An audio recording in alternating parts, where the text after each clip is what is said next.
Kita mau coba memahami liturgi Tri Hari Suci. Kalau teman-teman menyadari dan memahami apa yang berbeda, urutan-urutannya, kekasan dari masing-masing Tri Hari Suci ini, niscaya teman-teman bisa lebih masuk, menikmati, bahkan terkagum-kagum pada kekayaan liturgi gereja Katolik. Ada lebih banyak kekayaan liturgi gereja daripada yang dapat saya sajikan dalam video ini, karena memang videonya sengaja dibuat singkat saja. Yuk, mari kita langsung saja. Kita masuk dalam liturgi Kamis Putih.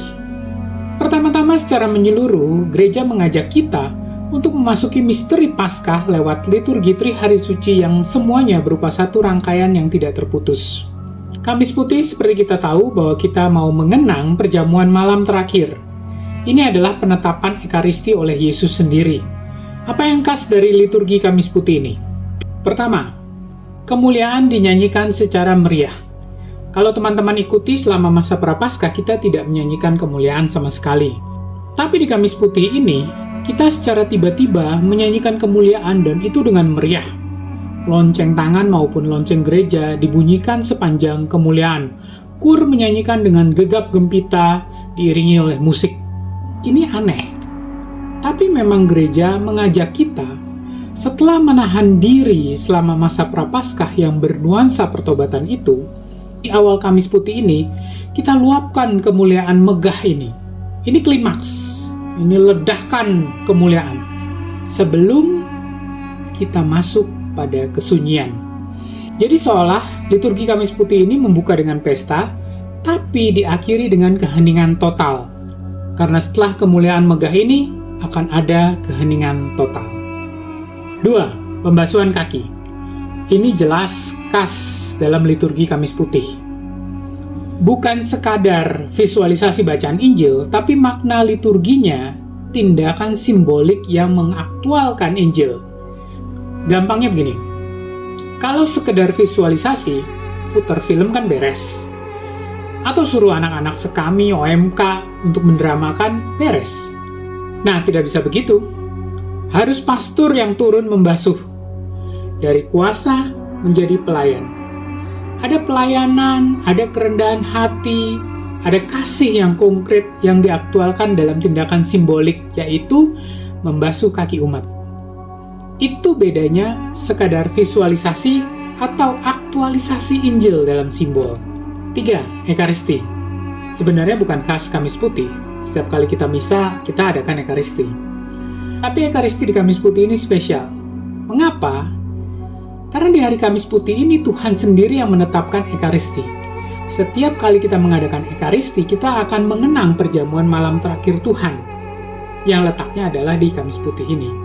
Kamis Putih adalah Ekaristi pertama yang ditetapkan oleh Tuhan. Yang khas dari Ekaristi Kamis Putih ini adalah pemberkatan hosti untuk persiapan Jumat Agung.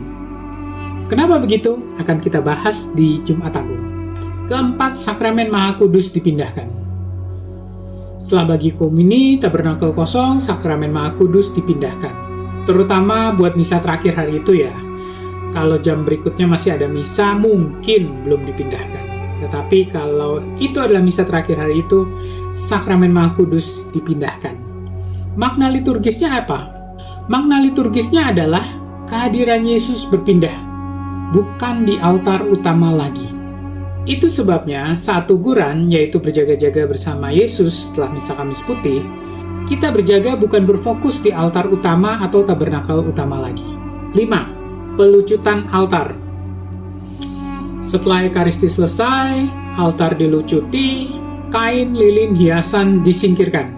Ini transisi brutal. Dari kemuliaan menuju kekosongan.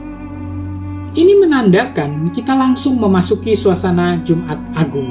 6. Tidak ada penutup yang jelas atau final. Kalau teman-teman perhatikan, tidak ada berkat penutup yang jelas, kata penutup yang jelas, tiba-tiba selesai saja. Suasana menggantung, liturgi belum selesai, dan memang akan dilanjutkan di Jumat Agung. 7. Krotalus. Ada satu hal lagi yang menarik dalam misa Kamis Putih. Teman-teman lihat, kalau Miss Dinar ada membunyikan suatu alat dari kayu yang berbunyi keras. Digunakan terutama saat perarakan sakramen Maha Kudus setelah komuni. Kalau di Indonesia, kadang kita menyebutnya klotokan.